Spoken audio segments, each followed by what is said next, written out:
Hello everyone, আসসালামু আলাইকুম। সবাই কেমন আছেন? আশা করি সবাই ভালো আছেন। আপনাদের দোয়ায় মানে অনেক ভালো আছি। ওয়েলকাম সবাইকে আনিশা মনি যেহেতু ফেসবুক পেজে। সকাল সকাল উঠেই আমি এখন দুপুরের জন্য রিডা মাছ ভুনা করব। তো এটা দেখেন, এখানে রিডা মাছ আমি আগে থেকে বের করে নিয়েছিলাম, হলুদ মরিচ মেখে। এখন আমি এক এক করে ভেজে নেব। তো তার আগের দিন আমি কষিয়ে রান্না করেছি, এই কারণে আজকে ভেজে রান্না করব।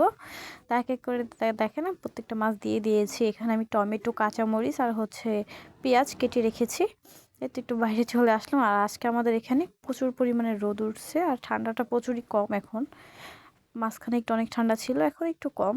তো এই তো এখন মাছগুলো হয়ে গিয়েছে। এখন আমি এক এক করে প্রত্যেকটা মাছ উল্টিয়ে নেব। তো এগুলো ফুটতেছিল, এই কারণে আমি একটু দূরে সরে ছিলাম।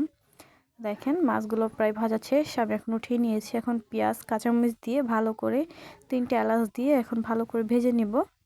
ভেজে নেওয়া হয়ে গেলে এখন আমি আদা রসুন মিক্স করে আমি একসাথে ব্লেন্ডার করে রাখি। তো আদা রসুন বাটাটা দিয়ে ভালো করে একটু ভেজে তারপর এখানে সামান্য পানি দিয়ে দেব, যাতে পুড়ে না যায়। এই কারণে এটা দিয়ে দেওয়া হয়ে গেলে তারপর এক এক করে মশলা দিয়ে দেব। হলুদের গুঁড়া, মরিচের গুঁড়া, লবণ, জিরা গুঁড়া সামান্য দিয়ে ভালো মতো 5 মিনিট কষিয়ে তারপর আমি টমেটোগুলো দিয়ে দেব।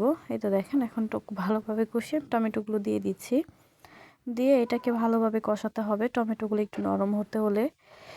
তারপরে তো কষিতে দিয়ে আমি বাইরে চলে গেলাম। দেখেন আমার মুরগিগুলো কেমন লাগে অবশ্যই কমেন্টে জানাবেন। সুন্দর তাই না? চলে আসছে, ভাবছে ওদের খাবার দিবে, এই কারণে।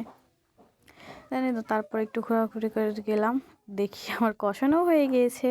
তারপর এখানে আমি ঝোলের জন্য অল্প পানি দিয়ে দিলাম, যেহেতু ভুনা ভুনা করবো, এই কারণে। এই তো দেখেন পানি দিয়ে দিয়েছি।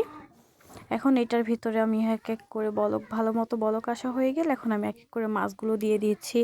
মাছগুলো দেওয়া হয়ে গেলে এখন ধনিয়া পাতা দিব। এই তো দেখেন ফাইনালি রেডি। আজকে ভিডিও পর্যন্তই। ভালো লাগলে লাইক কমেন্ট শেয়ার করে পাশে থাকবেন। আল্লাহ হাফেজ।